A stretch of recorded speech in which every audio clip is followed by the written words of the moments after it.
Hello and welcome to the show. My name is Arthur Torrington. I'm a director of Windrush Foundation, and today we have a special guest, a man of many talents. It's Professor Haroun Shah. And before we actually discuss his talent, just to know a little bit about his background. So Haroun, let us a little bit about your background in Trinidad. Thank you very much for having me on the show, Arthur. Yes, I was born in Trinidad. I grew up in the second town. Port of Spain is the capital. The second largest town is San Fernando. I grew up in San Fernando and stayed there my whole life until I left to come to England in 1967. Okay, and you a little bit about your background. What about your dad, your mom? Yeah, my mother was a school teacher.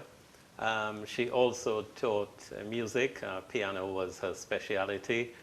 My father was in a completely different discipline. He was in the courts. He worked in San Fernando's Supreme Court. And most of the music that would have been interested me in my life came from my mother. And what sort of music? She played piano, so we played light classics. But at that time in Trinidad, steel band was almost forbidden. Forbidden by whom? It was forbidden by the better off in society, I would say. It was something that was confined to the lower social groups. It was associated with crime. It was associated with problems, regular problems with the police.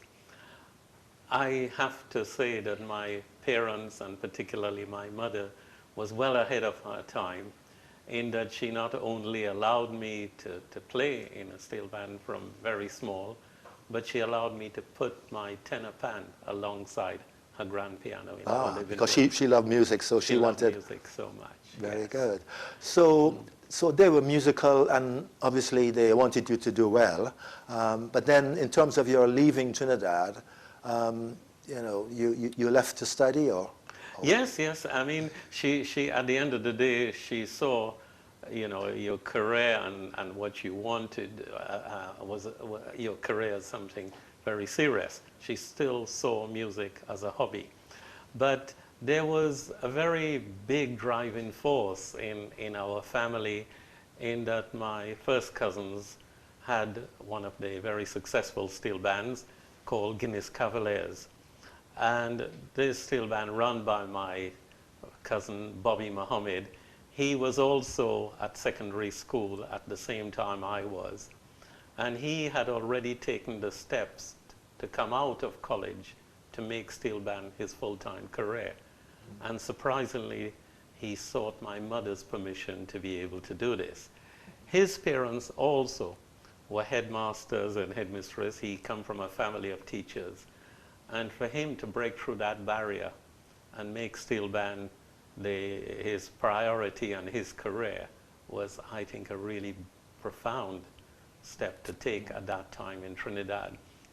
But my mother was steel band. Playing in a steel band for carnival is very demanding on your time. You're looking at about the time soon after Christmas, right on to carnival, to be practicing 7 days a week, 5-6 hours a time. You mean on your own or in a band? With the steel band, the steel band, in addition to what you did on your own. And my mother made it very clear that I had to concentrate on my schoolwork, and that if I did this, it would be something I did in my own time. So I even started my own steel band in our back garden many years later.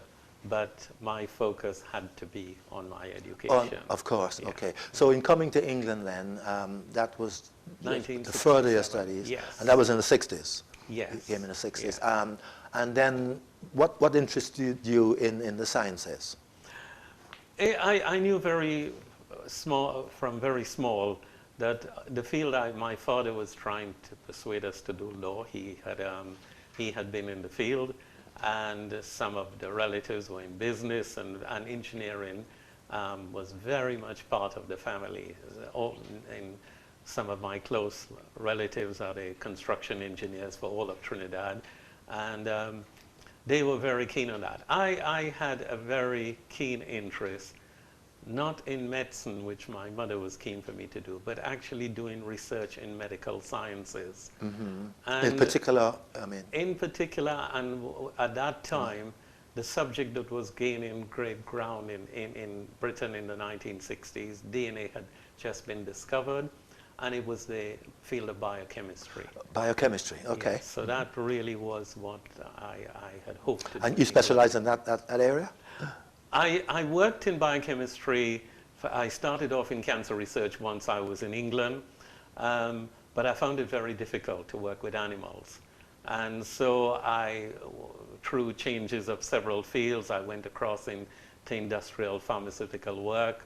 I went into even studying plant biochemistry. I was at Kew Gardens for 2 years, and eventually entered the field of infectious diseases when I was recruited at the London hospital to do my PhD and lecture there. And the PhD was researching what area? The PhD was actually research in what was now a combination of biochemistry and microbiology called microbial biochemistry.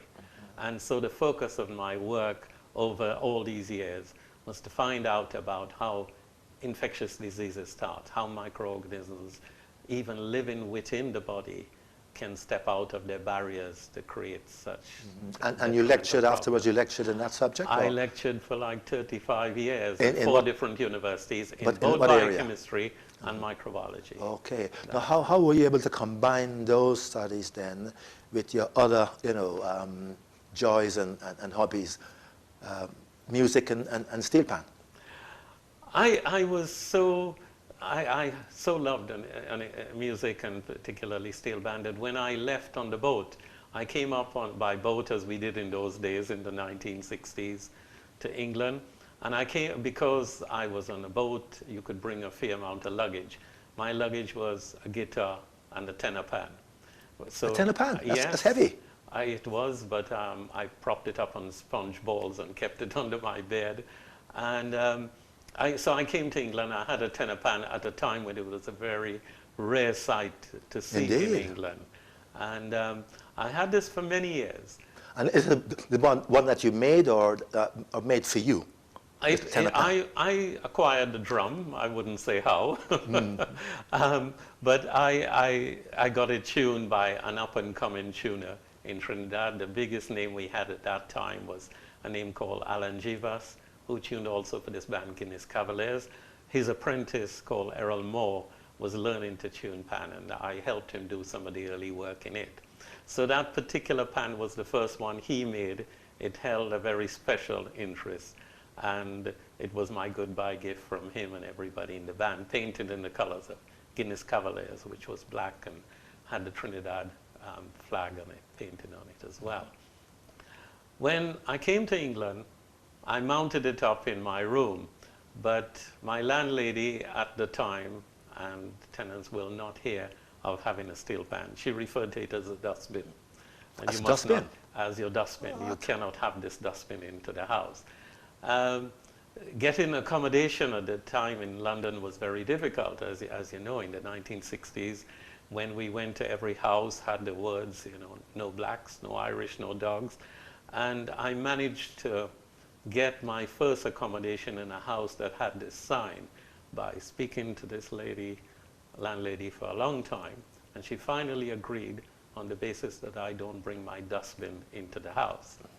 So I had to move there eventually so that I can play the pan, but having to take it out in the back garden, after about a few years of this, it got rusted and I lost interest in it. And so what happened to the pan eventually? That pan eventually went to one of the tuners to try and resurrect it. I never saw it again. And my recontact with steel band again came in the mid-1980s. When I was then a full-time, I was a senior lecturer at the University of London at that point, and I was sent out to the Middle East, to Kuwait University, to start up a new course and master's and PhD programs in microbiology and in biochemistry. And during that time that I was outside there, Sterling Betancourt and a group from Nostalgia was on tour in Kuwait. A tour in Kuwait and the Gulf countries.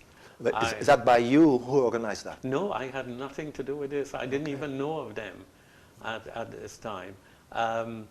It was my two little girls, who were 5 and 7 at that time, when we were driving along one of the motorways, said they could hear a pan playing.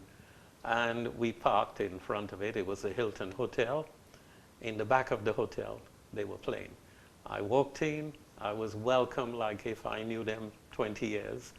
And when I came back, I joined Nostalgia after a break of several years. But tell me, I mean, when you were at university or even lecturing, was there steel band at the university, steel band music or anything happening at universities? No, you couldn't. At that time, it was very difficult to find even a steel band in London. The Albany, where they used to have music every Friday Albany being night. where? Albany at Great Portland Street. Okay. The pub at Great Portland Street on Friday night and Saturday night. They would have 1 or 2 tenor pans. As students, we all used to go down there and beat iron and play. But wasn't there like community bands or interest apart from that? There would have been a few. I believe at Notting Hill. I never lived. I lived in that area only for 1 year, and that was the year I was doing my A-levels, and then I came very close to it. So I tried to get my studies out of the way, but it really didn't. I always felt that I would get my own tenor pan back, and I sandpapered it and tried to bring it back so that I would do my own thing. So that was in the 60s and 70s. That was the early 70s, up to the early 70s. Yeah. Now I think what we're going to do, we're going to touch on what happened in the 70s, but then in the following week, next week, we're going to actually deal with your interest in the carnival itself, in the Notting Hill Carnival itself, and how you combine that with your actual work. But why do you think that there wasn't interest in pan in the community? It was very difficult to get instruments from Trinidad at that point. And you couldn't build it here? No, we didn't have tuners here, at least that I knew. But you had drums here and stuff. Yeah, but we didn't have anything like we have today. And we're going to have you back again next week, and we're going to talk a lot about Carnival in the 1980s and what you're doing now. Okay, so thanks, Haroun, for your time and your service, and we pass you back to Lavina.